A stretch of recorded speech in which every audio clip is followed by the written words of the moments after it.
皆さんごきげんよう、上川薫です。今回取り上げる話題は、欧米各国が協調して中国に対する非難声明や制裁を発表しました。今回はこのニュースを土台として、第二次冷戦が本格的に始まったんだよということを解説しようと思います。まず、なぜそのような話をするかといえば、今国際的な流れというものを見ていると、これはいずれ歴史的な出来事として記録されるはずです。かつて第一次世界大戦というものがありました。その第一次世界大戦というのはまさに世界が終わるかもしれない、もうこれ以上のないような大きな戦いであったという意味から世界大戦と呼ばれました。しかしその当時における認識としては、これ以上もう大きな戦いなど存在しないだろうと考えられていました。しかし現実の歴史というのは残酷で、その後第一次世界大戦を上回る第二次世界大戦が発生し、それに伴って凄まじい戦いがその後繰り広げられました。それと同じように冷戦といえば、アメリカとソ連というこの二大超大国による実際には戦火を交えない戦いだったわけですが、しかしこれもこれ以上のものはないであろうという前提から、そこにはあくまでも第一次であるとか第二次であるといったような言葉は頭にはつきません。しかしアメリカと中国との間に行われているものは実際には戦火を交えないような冷戦へと間違いなく進んでいます。ですからアメリカの歩みというものを見ていれば、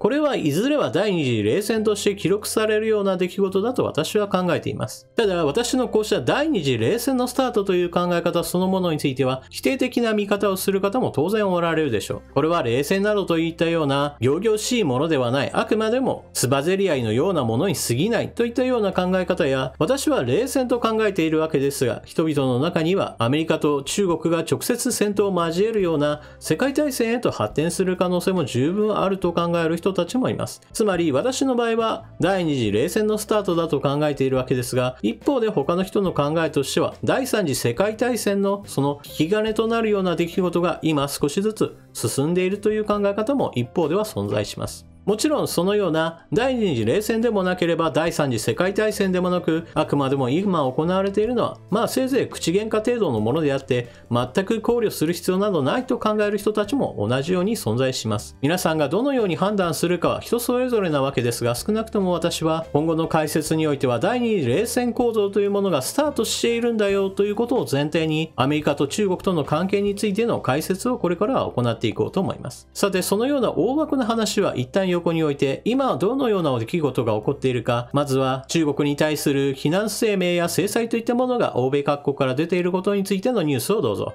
アメリカ、同盟国とともに中国に制裁、ウイグル族への人権侵害で。アメリカは22日、中国のウイグル族に対して深刻な人権侵害を行っているとして、中国の当局者2人への制裁を発動した。中国当局者に対する制裁発動は EU やカナダ、イギリスなど同盟国と足並みを揃えたものとなった。制裁の発表はアメリカと同盟国の団結を示すものとなり、すべての国が中国政府による新疆ウイグル自治区でのウイグル族や他の少数民族に対する抑圧を非難した。入念に練り上げられた一連の声明で、アメリカとヨーロッパや北米、アジア太平洋の同盟国は団結した力を示し、制裁の発表と中国政府を孤立させて圧力を与えることを目的としたとみられる非難声明を出した。EU が独自の制裁を発表したほか、諜報機関の情報を提供し合う英語圏5カ国、ファイブアイズ、アメリカ、イギリス、オーストラリア、カナダ、ニュージーランドの外相は共同声明を発表した。共同声明では、中国政府自身の文書や人工衛星の画像、目撃者による証言など圧倒的な数の証拠があると指摘。中国による広範囲な抑圧のプログラムには、宗教の自由の厳しい制限や強制労働の利用、抑留施設での大規模な拘束、強制的な不妊手術、ウイグル族の遺産に対する協調した破壊行為が含まれると述べた。5カ国は声明で EU と共に措置を講じるとした。アメリカのブリンケン国務長官は、中国政府によるウイグル族への一連の行為をジェノサイド、集団虐殺と呼び、中国に対してウイグル族や他の少数民族に対する抑圧をやめるよう求めた。中国は制裁発表に即座に対応した。中国は同日 EU の政治家10人と4つの団体について悪意のある嘘と誤情報を拡散させているとして制裁を発表した。制裁対象となった人物らは中国本土や香港、マカオへの立ち入りが禁じられるほか、関係する企業や団体は中国との事業が制限される。欧州議会のサッソリ議長は欧州議会議員や人権小委員会、EU 組織に対する制裁は受け入れられないと述べた。まず第一に、第一次冷戦である米ソの時の戦いの時と違って、これから本格化するであろう第二次冷戦の構造としては、大きな違いがあります。それは、経済交流があるのかないのかということです。かつてアメリカとソ連との間には経済的な交流というものはほとんどありませんでした。例えば北米産の牛肉や小麦といったものをソ連が輸入して人々に潤沢に行き渡らせていたなどということは存在しません。また当然のようにアメリカ製のハイテク機器をソ連が購入して使うといったことなどもありませんでしたし、逆のバージョンとしてはソ連で作られた農産品や鉱物資源などをアメリカが購入するといったことなどもありませんでした。そういった意味においてはこの第二次冷戦というものは現在においてはまだ政治外交上の対立というものが非常に目立っている一方において、双方のグローバル企業が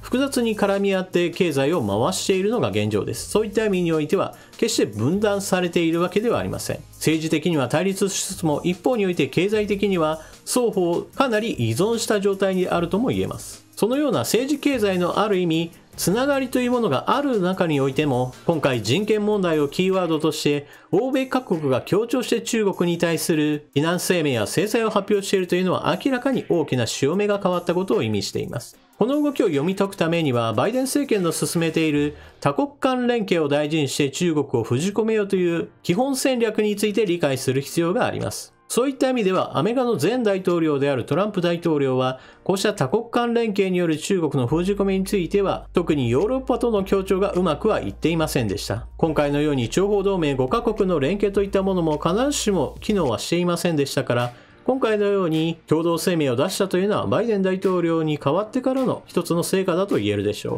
う。ただし先ほども述べたように今回の動きというのは政治外交における中国に対する圧力が多国間連携の実現によって私たちの目に触れるようなことになったわけですが、しかし一方においては経済的に中国に対する封じ込め作戦などが行われているわけではない。この点についてはまだまだ注意が必要です。つまり中国の経済力を破壊するような動きというものは起こってはいないのです。また今回のニュースだけではなく皆さんもお気づきだとは思いますが、このような国際的な協調の中において日本の立場というものはまだまだ存在感が薄いのは事実です。例えばクアッドにおけるアメリカ、日本、オーストラリア、インド、この4カ国の連携というものが日本の中では一つ注目されているわけですが、今回のように4カ国が共同して中国に対する明確な批判などは行っていません。まだまだクアッドというものはそこまでの同盟関係を築けてはいないのです。一方においてファイブアイズのような諜報同盟というものは非常に歴史があり、今回のような協調路線を取るには非常に連携が密な状態です。私自身はこうしたクアッドという試みだけではなく、ファイブアイズに加盟するための対スパイ法の整備であるとか諜報機関の整備などもこれからの日本は行っていき、欧米各国との協調を進めていくべきだと考えています。またそれらについても日本政府はもっと真剣に考えてほしいものです。少なくともファイブアイズ側の方にしてみれば、